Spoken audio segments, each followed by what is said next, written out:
Hello students, welcome to the PND coaching classes learn easily and smartly. तो आज हम पढ़ने वाले हैं weak nuclear forces.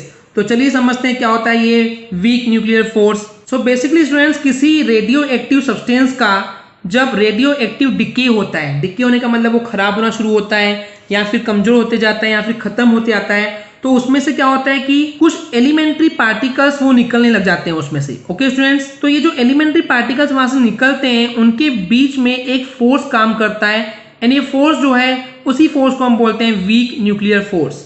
Okay students, इस कंसेप्ट को समझिए कि हमारे पास एक रेडियो एक्टिव सब्सटेंस है, राइट, एंड जब वो खराब होना शुरू होता है या फिर खत्म होना शुरू होता है उसी को हम बोलते हैं रेडियो एक्टिव डिके।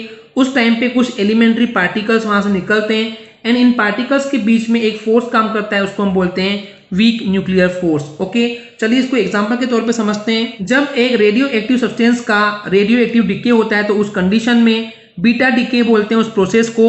जब बीटा डिके होता है तो उस कंडीशन में इलेक्ट्रॉन एंड न्यूट्रिनो जो है, जो कि एक अनचार्ज पार्टिकल होता है, वो वहां से एमिट होने लगते हैं, निकलने लगते हैं। तो उस समय इस इलेक्ट्रॉन और न्यूट्रिनो के बीच में एक फोर्स अप्लाई होता है, एक फोर्स काम करता है, उसी को हम बोलते हैं वीक न्यूक्लियर फोर्स।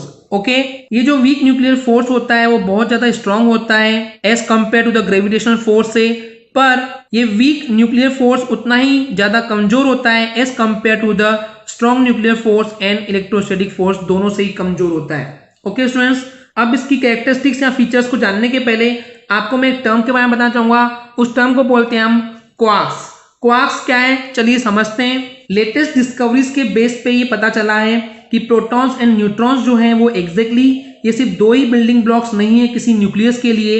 ये जो प्रोटॉन्स एंड न्यूट्रॉन्स है वो बने हुए होते हैं और भी ज्यादा छोटे एलिमेंट्री पार्टिकल से, उसी को हम बोलते हैं क्वार्क्स। तो ये अज्यूम किया गया है एग्जैक्टली कि जो क्वार्क्स है वो पजेस करता है अपने पास कुछ इलेक्ट्रिक चार्ज के फ्रैक्शनल एनर्जी छोटे छोटे हिस्से, उनको कुछ नेमिंग की गई है, 6 हिस्से रखता है, 6 पार्ट्स होते हैं, up, down, charm, strange, top, bottom.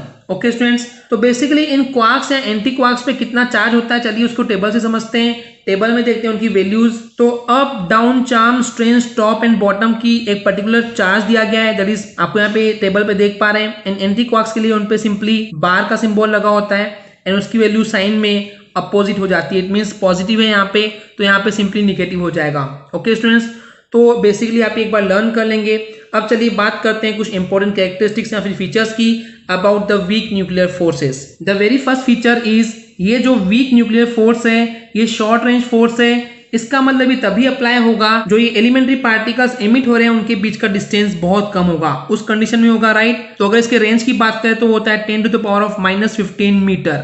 Okay students, next है ये वीक न्यूक्लियर फोर्स जो है 10⁻25 टाइम्स स्ट्रॉन्गर होता है as compare to the gravitational force. Okay, and the last characteristics is, ये जो वीक न्यूक्लियर फोर्स है ये एग्जैक्टली लगता है लेप्टॉन्स के बीच में या फिर लेप्टॉन एंड मेसॉन के बीच में।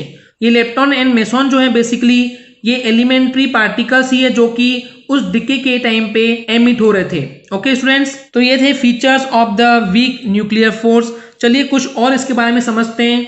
तो बेसिकली वीक न्यूक्लियर फोर्स की डिस्कवरी तब हुई जब वहां पे किसी रेडियो एक्टिव सब्सटेंस का बीटा डिके देखा गया था या फिर उसकी स्टडी की जा रही थी। ओके, सो इस बीटा डिके के दौरान उस रेडियो एक्टिव न्यूक्लियस से इलेक्ट्रॉन्स एमिट हो रहे थे।